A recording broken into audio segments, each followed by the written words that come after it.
Hi, y'all. For this one, we got Patrick CC, The Dark Life After 15 Minutes of Fame. This is going to be good.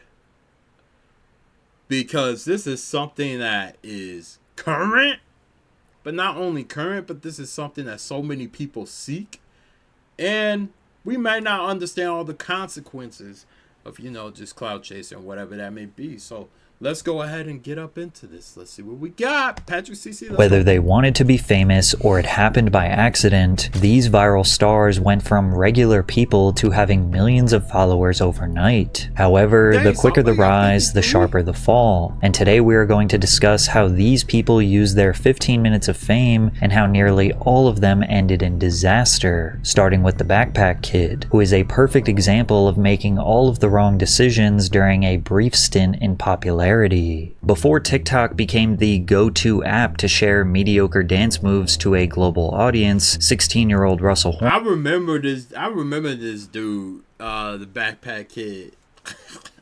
Horning was bored, uploading dance videos to Instagram with zero expectations. Initially, his signature dance style was funny. His core was stiff, his lanky arms just kind of flailed around while he stared emotionless into the camera. Additionally, he often wore goofy outfits and chose to dance to silly songs.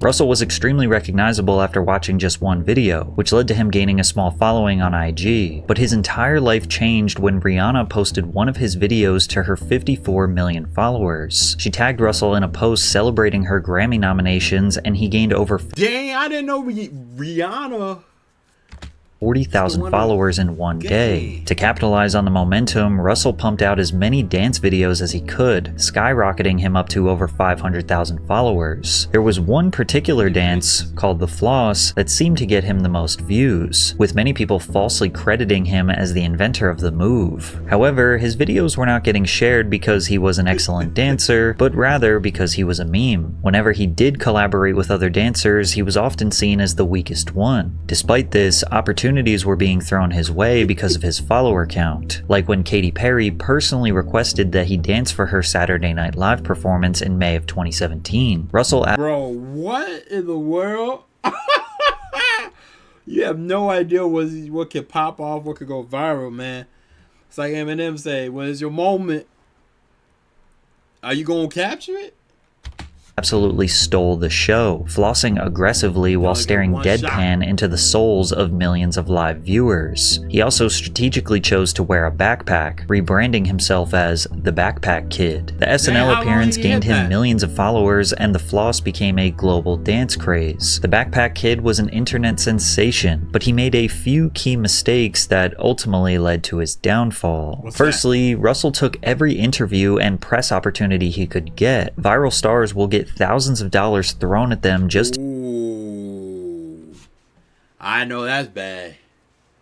You gotta, there's gotta be some type of mysterious to ya.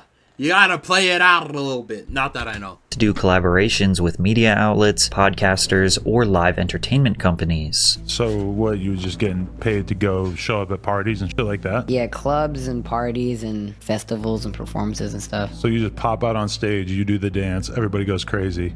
Yeah. That's pretty much how it goes? Yeah. That's tight. How much can you get to go to a club, if you don't mind letting us know? Man. Bro, anybody that's end up on Adam 22, you know something went wrong, bro. This dude is got to be the most disgusting human being alive. This dude's pretty sick, bro. This dude's pretty sick. Manager shakes his head no. Manager shakes his head no. Is it an amount that you're pretty impressed by? Like, are you surprised that you're able to get that much money just to go somewhere? Compared to most 17-year-olds, how much you say? No. Is it an amount? Can you get to go to a club, if you don't mind letting us know? Manager shakes his head no. Manager shakes his head no. Is it an amount that you're pretty impressed by? Like, are you surprised that you're able to get that much money just to go somewhere? Compared to most 17-year-olds, the money that I make from just one appearance, it could take a 17-year-old forever to make that much money. It's hard to blame someone for making easy money. Then again, the overexposure bothers people because they perceive Russell as a one-trick pony who doesn't deserve thousands of dollars or recognition from these big platforms. Remember before the internet when you actually had to do something to get famous? But then reasonable criticism turned into straight up hatred. He looks like y'all part of the people that made him famous to begin with. Like, how does that make any sense, bro?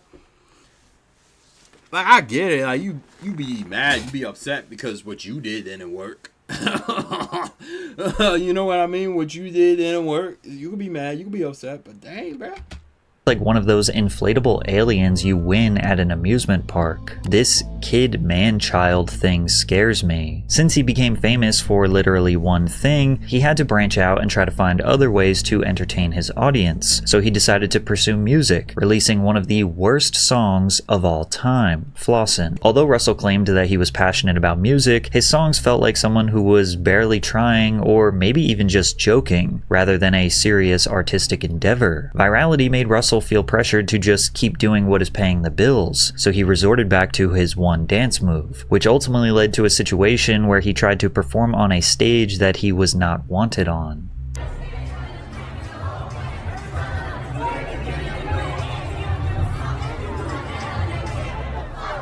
Whether it it kicked him off. This ain't get up out of here, bro. Be main character syndrome or just a simple misunderstanding, his dance move lost all of its appeal, and doing it made him seem like he was desperately hanging on to his viral moment, which was made 10 times worse when he filed a lawsuit against Fortnite for putting the dance in their game. It was really my mom and my management that did the lawsuit. I'm kind of just a kid having fun in life. I'm just letting the adults do all the busy work. I don't really know the law like that, so I can't really say if they're like taking advantage of me or anything like that.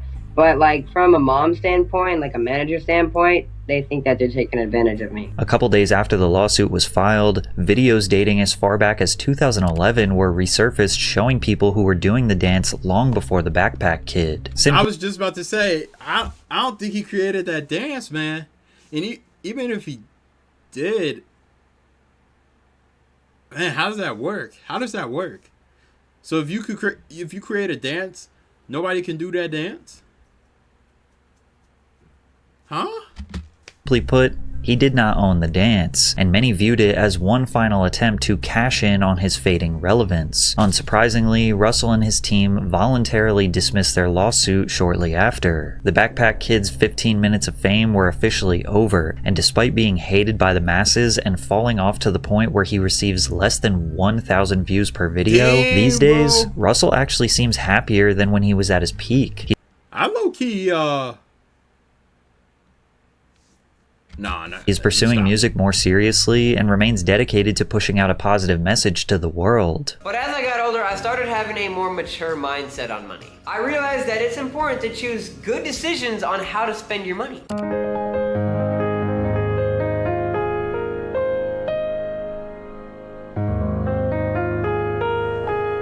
I was just invited to do an anti-vaping commercial for the American Lung Association. And of course my first thoughts were, oh yeah, cause I don't vape, I don't smoke, I definitely don't encourage it. Then again, he openly accepted the opportunity to be on Kai Cenat's stream where he was absolutely embarrassed by Drewski. I remember this.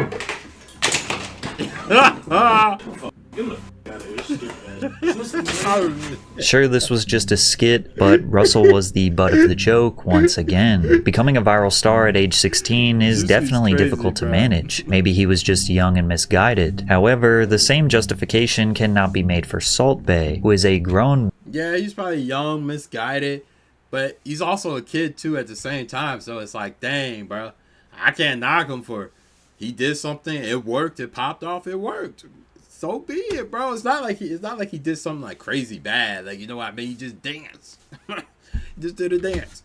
man that should have known better than to be acting like a fool. In 2017, a video of Turkish chef Nusret Göçe went viral of him dramatically slicing steak, then sprinkling salt from his fingertips down his forearm and onto the meat. What made this so ridiculous was his dedication to making salt sprinkling look like some sort of fancy artistic technique. Combine that with his handsome Johnny Depp resemblance, and the internet gave him the nickname Salt Bae. Salt Bae didn't just embrace the meme, he became it. He continued posting obnoxious videos of him caressing raw meat, dancing with raw meat, and of course his signature salting. He was shouted out by celebrities like Leonardo DiCaprio, Drake, and even cooked for the King of Jordan. The internet fame didn't just gain him followers, it launched his career as a global restaurant owner. He launched and expanded his Nusret Steakhouse. As soon as something gets a little bit of clout, all of a sudden, then that's where the celebrities start flocking in. Then it becomes more exclusive. And then, it's just like the process, I guess you could say. But, I mean, come on, man. House empire to over 20 locations worldwide, racking up tens of millions of dollars in revenue. However, with more exposure comes more criticism. Many began to wonder if he was actually this mystical, passionate culinary artist, or just another guy trying to cash in on some fame. One major critique was the outrageous prices at his restaurants that had patrons feeling more scammed than... Oh my... First of all, who orders that much stuff? 3 golden steaks is $5,100. French fries? How are French... In what world would French fries ever be $50? You are outside of your mind if you are paying $50 for French fries that are more than likely mid. Those are... I promise you, any French fries that are $50 is not good. There's no way French fries are more than... at most $6, $6.75, depending what state you're in. But there's no way there's no more than $6.75. But you paying $50 for some fries? Served. Take the Salt Bae Golden Experience, for example, where Salt Bae will personally serve you your food. Golden Experience, for example, where Salt Bae will personally serve you your food with a show. A single tomahawk steak costs nearly $1,000, and a burger will set you back almost $200. Now, the prices are so high because the food is covered in edible gold, which sounds... Who be eating... Bro, there's no way... How is edible gold safe for you? I need to look this up.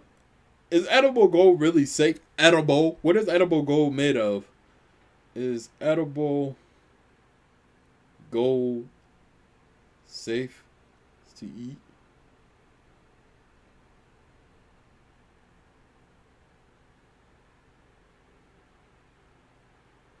It passes through the digestive system without being absorbed.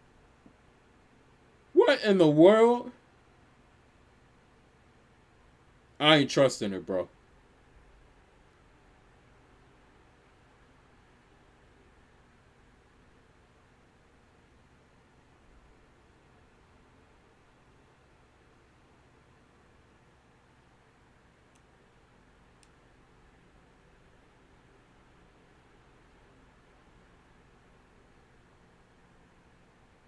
I guess it is safe. It's just not, you can't do an excessive amount.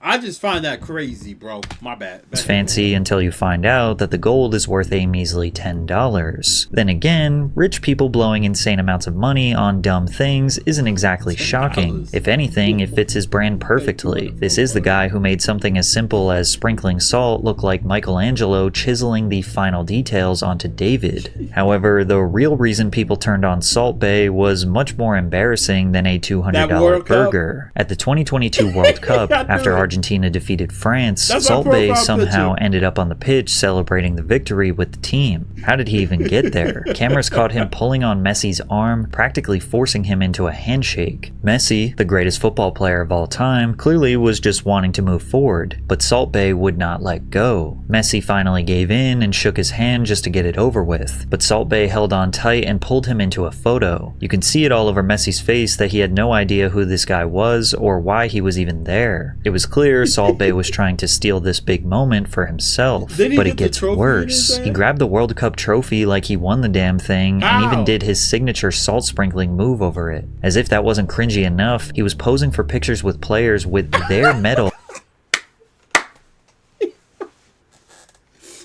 I gotta give it to him. It's the fact that he even got down on that field in his mouth. These players dreamed and worked their whole lives for this once-in-a-lifetime moment, only for some clout chaser to steal some publicity to promote his overpriced stakes. He responded to the backlash with an apology, claiming he didn't step on the pitch for advertising reasons, but the damage was already done, and Salt Bae's 15 minutes of fame were over. Salt Bae has shut down multiple restaurants after the hype has died down. Many of his remaining locations are drowning in poor reviews, and his London restaurant is down 4.3 million euros as customers have realized his food is way overpriced. Salt Bae has resorted to selling his 4.3 million euros?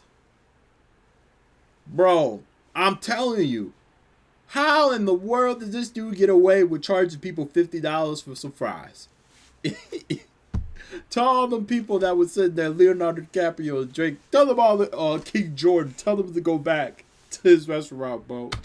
High-end food online now. In May of last year, people started to notice that his steakhouse was listed on Deliveroo and Uber Eats, selling his Salt Bae tomahawk for $500 and a strip loin for almost $900. Who's gonna buy it?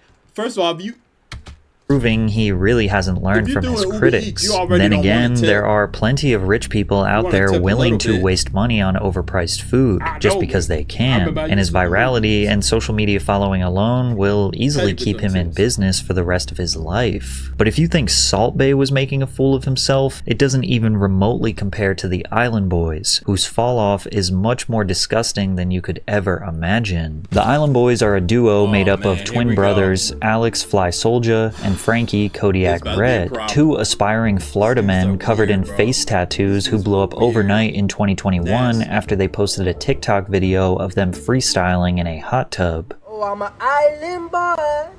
I'm just island boy. This is why I say the internet be at fault a lot of times, because they turn around and get mad at this, but then they all run, they all promote this type of stuff. So you can't be mad at something that you was promoting. Obviously, everybody didn't promote it, but a lot of people did promote it, and then they turn around and get mad. How are you gonna get mad? You're the one who promoted it. You're the one who put them on. Hey man.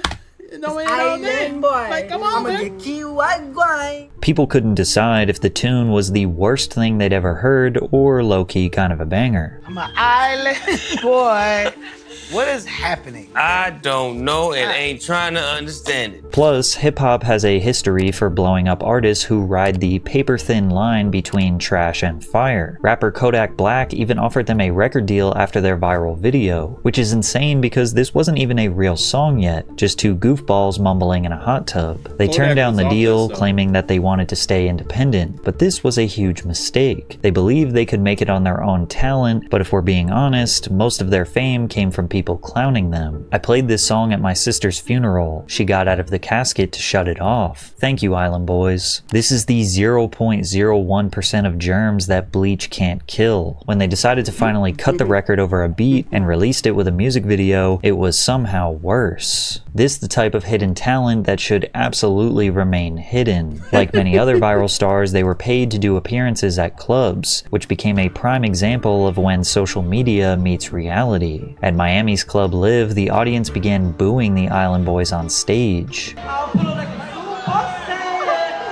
As everyone's like this, everyone's still like this. Oh my gosh, gotta get this moment. I gotta capture this. Oh my gosh, these Island Boy are trash. That's what they do. Like, bro, what? You still promote it? It doesn't make any sense. Once music fans realized the Island Boys had no capability of making a somewhat decent song, there was really no reason to pay attention to them, and their 15 minutes of fame was about to be up. The boys needed a new way to profit from their fame, so they began selling personalized videos to fans on Cameo, which apparently was very lucrative according to their previous manager. They owe me about like $150,000. From what? Your percentage of the Cameo money? Yeah. Is that the only money they're bringing in? Mostly, maybe a little bit on TikTok, but I mean, it's pretty much run dry at this point. Right. How many cameos are they doing? When I was with them, they was coming in hot. They were viral. Like it was going like 2-3 hours a night, straight cameos. But with them spending all of their money on designer clothes, jewelry, cars, and mansions, they needed to keep going viral to maintain this lifestyle, which almost always resulted in them making absolute fools of themselves on the internet. Yeah, she likes the way you look. She thinks you looks good. Well, why they... That's crazy. They got all them tattoos on their face and everything. It's nuts. But the thing was, before they even went viral, they had all that stuff on their face.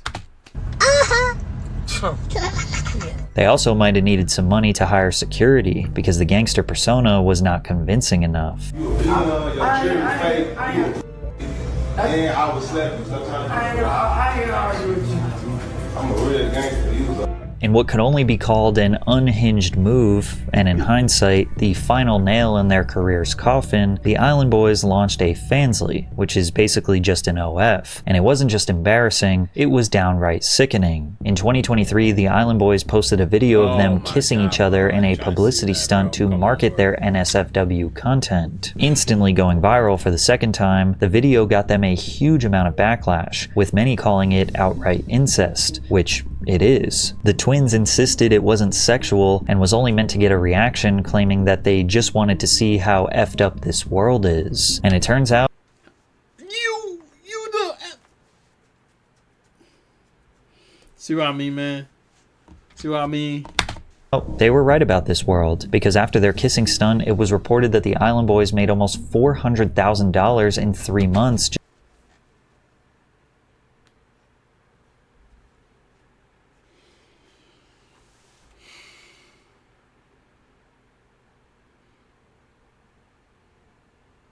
This world is sick, bro. These people in this world...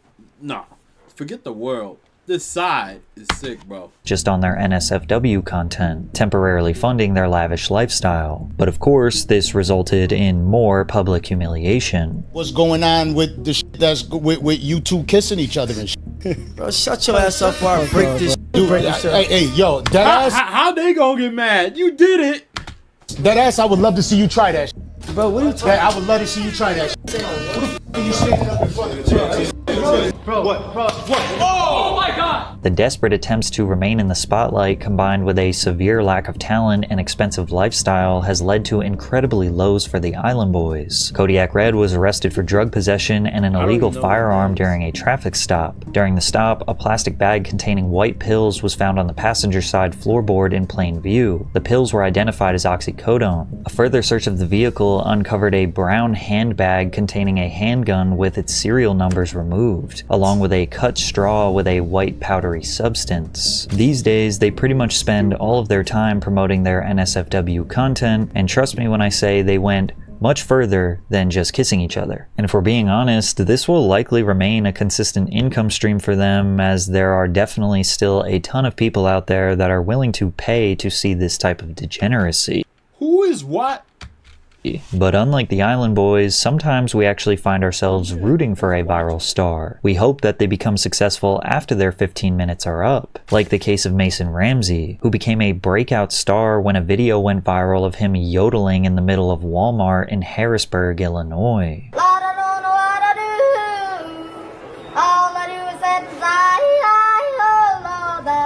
The clip racked up tens of millions of views in just a few days, turning the 11-year-old Mason into a worldwide meme. Not only is yodeling kind of objectively hilarious, but a child singing a song that was 70 years old was oddly charming. Because of his viral performance, the original song, Hank Williams' Lovesick Blues, skyrocketed all the way to the 3rd spot on Spotify's Viral 50 chart. Within weeks, Ramsey was sitting across from Ellen DeGeneres, who got him invited to perform at the legendary Grand Ole Opry. From there, he was embraced by thousands of fans while performing at Coachella.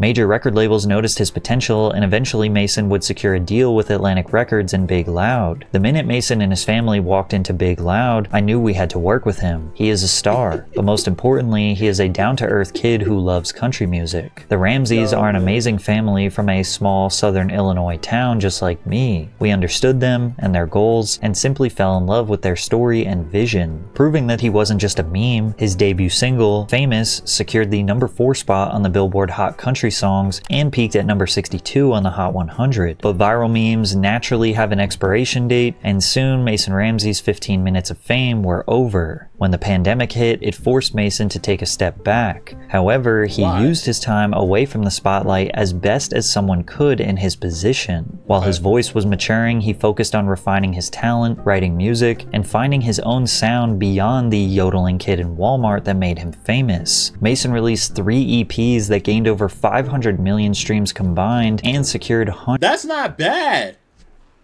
That's actually not, that's not bad. So what happened?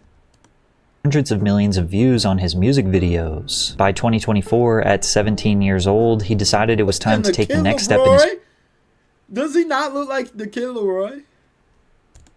career and release a full-length album titled I'll See You in My Dreams. A song featured on the project called Blue All Over caught a lot of attention through TikTok for its classic old country appeal, and I can confirm it is a beautiful song. Now in 2025, Mason Ramsey recently announced his first major headlining tour that has 15 I'm not stops. mad at that. Mason's rise to fame started almost exactly the same as everyone else in this video, but instead of trying to chase more fleeting viral moments or make some quick cash, he honed in on his craft, worked hard, and simply gave the people exactly what they wanted: genuine talent and entertainment. This was one of the few times social media made the right person famous. The only viral kid that didn't switch up after the fame. So while Mason worked hard and focused on genuine entertainment, Bobby Althoff seems to ignore both of those things. As many people are genuinely confused how someone who has done so little has achieved so much success. Bobby Althoff started as a mommy TikToker after the pandemic, posting about her pregnancy, marriage, and family dynamics. After posting thousands of videos over a couple of years, she had built up a respectable 3 million followers. However, TikTok was— Is she still not like really like popping off though?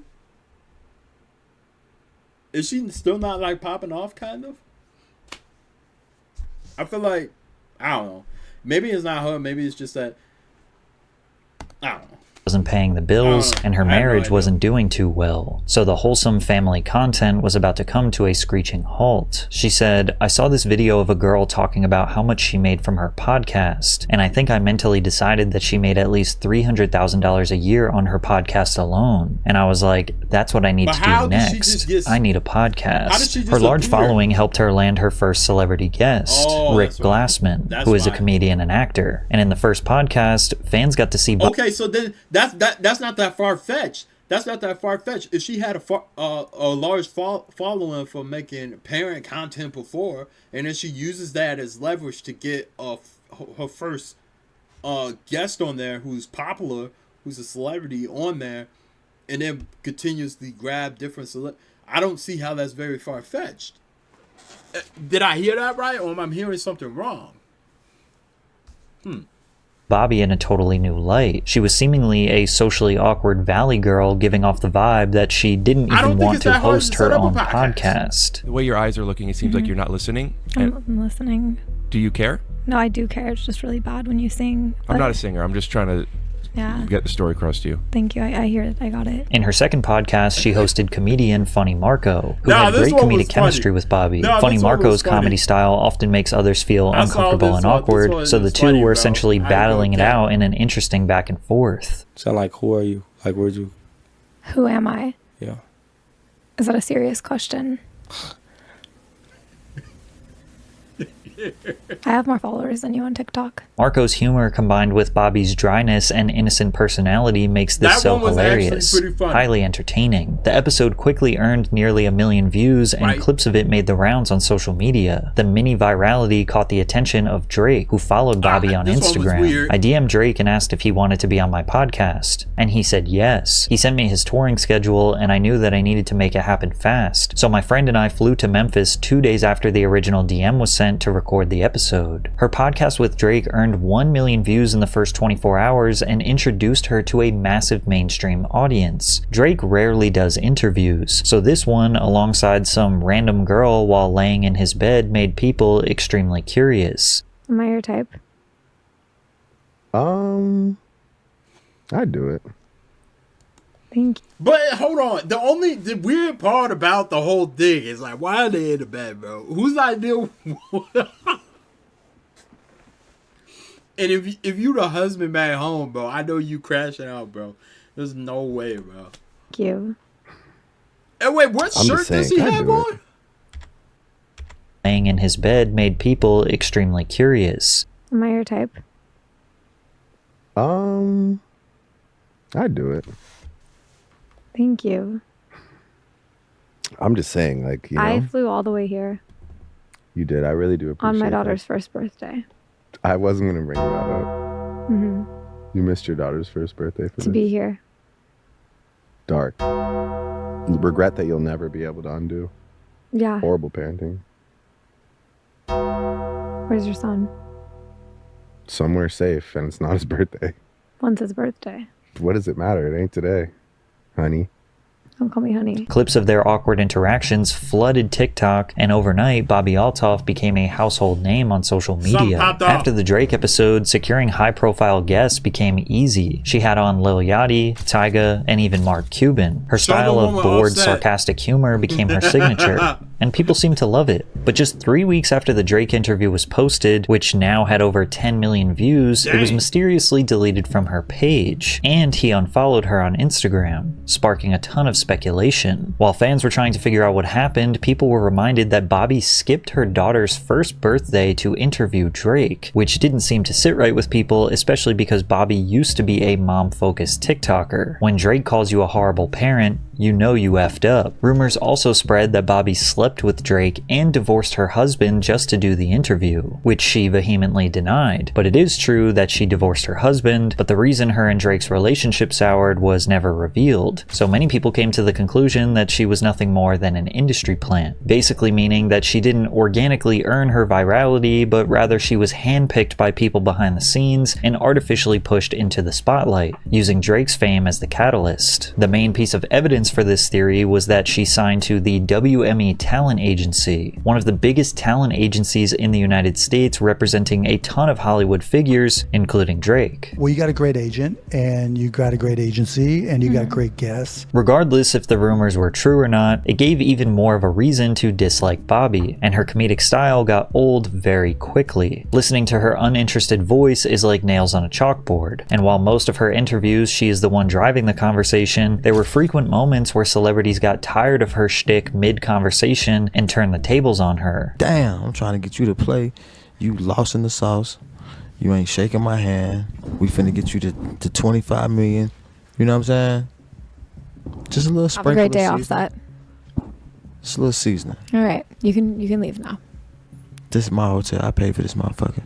You can leave now. All of her podcasts feel like small talk while waiting for something to actually happen. It's just simply boring. Ironically, her revealing that she was just playing a character actually became worse for her, because the little mystique she did have was now completely gone. In an interview on the Women on Top podcast, she explained why she embodies a satirical alter ego on social media, saying, "Being myself doesn't get views. I had to go where the money was." And her playing the character of someone who is bored and uninterested is just not a sustainable style for long-term success. Awkward and cringe humor can work, but in short clips, not hour-long podcasts. In response to the backlash, she tried to just be more herself, not trying to be so awkward, and even remove the dead air moments from the pod. But all that did was reveal that she is just a subpar podcast host who is only doing it for the money. Although her 15 minutes of fame are over, she will likely remain a lingering socialite as long as she is signed to a talent agency that can get her celebrity guests. And on TikTok is where you will still see her fan base praise her for putting in the least amount of effort possible. This story feels all too similar to the Haktua girl, with the main difference being that Bobbi didn't outright scam the few people that actually supported her. Walking around she went in too deep. She could have just been straight on her podcast and do her thing. But I think once you're about to see, because we did do a reaction to what she did in a way earlier video. Drunk in Nashville at 2 a.m., Haley Welsh and her friend Chelsea approached a couple of guys and asked them what they were filming. YouTubers Tim and Dee told them that they do on-the-street interviews where they typically ask about relationships, male and female gender roles, as well as provocative and sometimes raunchy topics. Chelsea asked Dee to make it a spicy one, implying that he should ask a question that might be a little edgy. Come on, you gotta get a spicy one. You want a spicy one? Yeah. So he did just that, only Megan's friend Haley would jump in and give an answer that would drastically change her life. You gotta answer this, you got it. What's one move in bed that makes a man go crazy every time? Oh, you gotta give him that hawk to and spit on that thing, you get me? After having a silly interview, Chelsea and Haley confirmed that they wanted their video to be posted to social media. You lie like Tim and D what? Like I was earlier. Yeah. That's it? Yeah. Okay. Tim and D TV. All right. You said we better post that? Yes. Okay.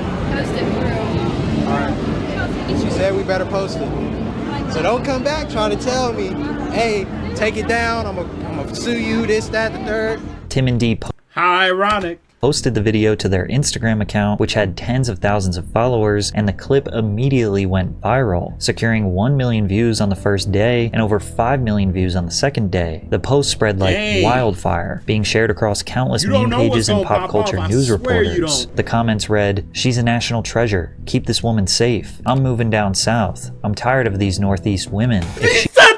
Wait a minute! This dude said that with his own wife in the profile picture. This is outrageous, bro. Look at this. Keep this woman safe. I'm moving down. Somebody find Cabo, bro. Somebody find this dude, bro. Cabo, whatever, bro. Somebody find him. What is he talking about? South. I'm tired of these Northeast women. If she don't hawk Tua, I don't want to talk to her. On the surface, Haley appeared to be the stereotypical Southern belle, sweet and charming, complemented by a thick accent. So her describing her raunchy bedroom tactics was a stark contrast. Within days, merch was being sold to capitalize on the viral traffic, but it wasn't until her first interview that we would find out more about the girl behind Hawk Tua. What do you do now? Because now you have management, now you have a team. What are your plans moving forward? Like, do you want to still be the hook to a girl, or do you want to, like... I don't really want that to be, like, my image. Yeah. Like, hook to a girl. I don't see that being, like, my thing. You know? Yeah, I don't want to be known as that. You made a drunk joke, and the next day you have whole management behind you. This world is crazy. Haley took the typical path of a viral star. She hired management, and they immediately got her as much press as possible, jumping on various podcasts to talk about her rise to fame. She got paid to show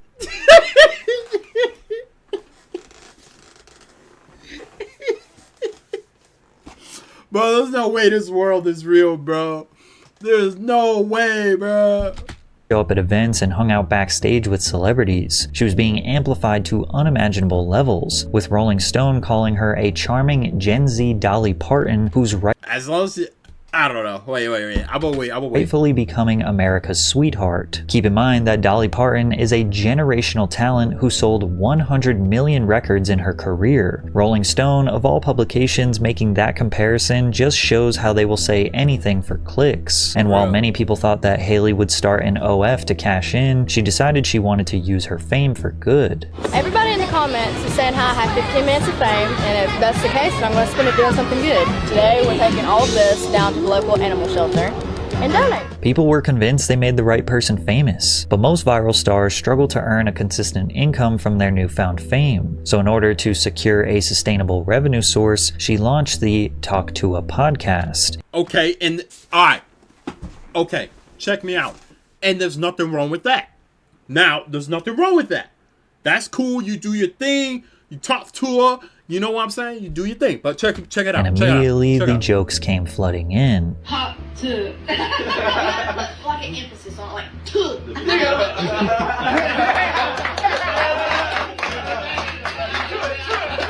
Once the whole "I'm just a normal girl whose life changed overnight" story ran its course, she tried to keep viewers engaged by dropping hints that she had a secret lover that she called Pookie, but it just wasn't interesting enough to get people to watch. Can we go back to what you said? You're dating somebody? Do people know this? Well, I wouldn't say dating just yet. Is this Pookie? It's Pookie. Shut the heck up. That's my man. No, it is. That is my man. Officially. What if Matt Rife came in and asked you to date him? Would he be your ex-man? Oh, shit. You're putting me on the spot here. I'm sorry. I love you, Matt, but I'm going to have to kick your ass to the curb. Her comment section was flooded with people sarcastically saying that the podcast was groundbreaking and changed their life.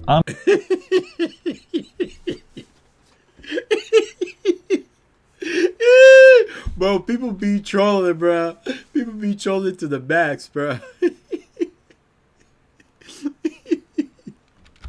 I'm convinced that the only reason why this podcast had decent viewership is because of the massive amount of jokes dedicated to making fun of watching the Talk to a podcast. But perhaps people were being a bit harsh on Haley. Sure, she may have been milking her 15 minutes of fame, but can you blame her? If people wanted to watch hours of her podcast and get to know her, then so be it. It's not like she was harming anyone, right?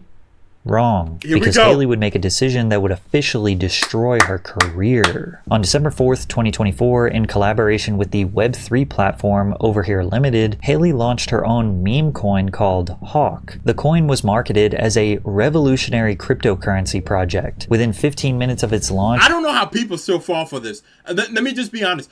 Anybody who bought this, you got absolutely what you deserve to yourself. Anybody who has ever went down to this road, you knew the repercussions, you knew the consequences, and you still did it. It doesn't make any sense. You're talking about it's in the name. Meme coin. How you gonna sit there and try to act like a meme coin is gonna be revolutionary? How does that make any sense, bro? There's nothing that coin could do that would change something. Whatever, let's go ahead. It hit a $490 million market cap, but then it crashed. It was revealed that 97% of the total supply was initially controlled by just 10 people, leaving only 3% for public buyers. Pull up the rug just like that. They get them, pull up the rug just like that, bro. Them 10 wallets, them 10 people, they knew exactly what's going on. A total of 285 investors took part in the pre-sale, but once trading opened, 30% of them immediately dumped their entire holdings, while another 23% offloaded a portion. This sell-off tanked the token's value by over 90%, while the sellers walked away with an estimated $3 million. After this, Haley posted a statement on Twitter insisting that the team never sold the tokens. Many accused her of rug pulling, which is basically a coordinated sell-off from a small group of investors to make profits while the public loses their entire investment. In short, this was not a revolutionary cryptocurrency project. This was a way to make a quick buck off of her uneducated fans. YouTuber CoffeeZilla investigated and exposed the coin as a scam. Who makes the money on the fees? Someone just made over $1 million on fees. Who made it? First of all, the fees were there with Meteora pools, and that goes to, yes, the creator, right? Which is who? Who is the project? Well, the project is over here. Haley Welch, right? And how much does Haley Welch own? This is Haley Welch's project. So she owns all of it. Did she just make $1 million on fees on a rug? Who made the money? How much did Haley Welch make of that million? 1.8 million? It's a foundation. Hey guys, I hate to interrupt you, Nick. Well, hello there. But anywho, I'm gonna go to bed, and I'll see you guys tomorrow. Multiple.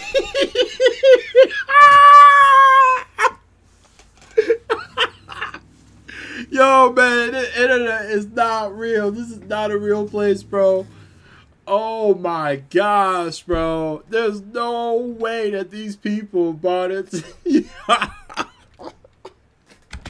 Lawsuits were filed against the entities behind Hawk, including Over Here Limited and the To the Moon Foundation. These lawsuits alleged unlawful promotion and sale of unregistered securities. Welch received an upfront payment of $125,000 to promote the coin to her community, along with 50% of the net trading proceeds after the operating costs paid to the third parties. And she owned 10% of the entire Hawk supply, although she could not sell them for a year. Now, it is possible that Haley did not know what she was getting into, but ignorance is no I'm telling you that there was a team of people that approached her, said, hey, and they do this to a bunch of celebrities. That, yo, we can make this meme coin, blah, blah, blah. You know, we can put it out. It could be this, and that. Celebrities start promoting it, who. And then the celebrities are stuck holding with it. And then the team that created it, pulls the rug. And now the celebrity looks like the bad person. They look like the bad guy right there. They look like the villain. Now, but you can't be negligent to that. You're talking about people's money. You don't get the opportunity. You don't get the opportunity to play a game. Oh, I didn't know. You telling people to buy something, and you telling them that it's going to be revolutionary? Lawsuit is just like that. Excuse for breaking the law. Her 15 minutes of fame are most definitely over, but since her meme coin, she has disappeared from social media, so we'll have to see what she does next. In a world filled with amazing talent, interesting and intelligent people who work hard for the attention of those that can make their dreams a reality, it seems like the wrong people are constantly achieving overnight success, and that's never going to change. So eventually, there will be a part 2 of this video. Yes, there will be. W video Patrick CC, man. Definitely give it up. It's big up for Patrick CC, man. Coming up with another great video, man. That's big ups. That's big ups. That's big up, man. The thing, my final thoughts on this is that negativity sells. Craziness, outlandishness sells. Degeneracy sells. Stupidity sells. It sells quicker than the other thing, than the opposites of that. Doesn't mean it'll always sell, but it does sell off the bat quicker. But it does come with a greater downfall. Look, all I'm saying is, man, y'all in control of what you got. I'm in control of what I got. Y'all in control of what you do. All I say is like this. You have the power to make the right people famous. The audience is the ones with it. So if you go on and you continue to support degeneracy, continue to support stupidity, as we see, you get stupid results. It is what it is. It's that simple. I'm not sugarcoating it. You want to make the right people famous? Look at that person and look at their character. And the character will tell you everything about you. They'll tell you everything about them. They'll tell you everything you need to know. So just remember that as y'all go on. Y'all be smooth. Y'all be easy. I'm out of here. Peace. Hit that like and subscribe button. I'll catch you on the next one.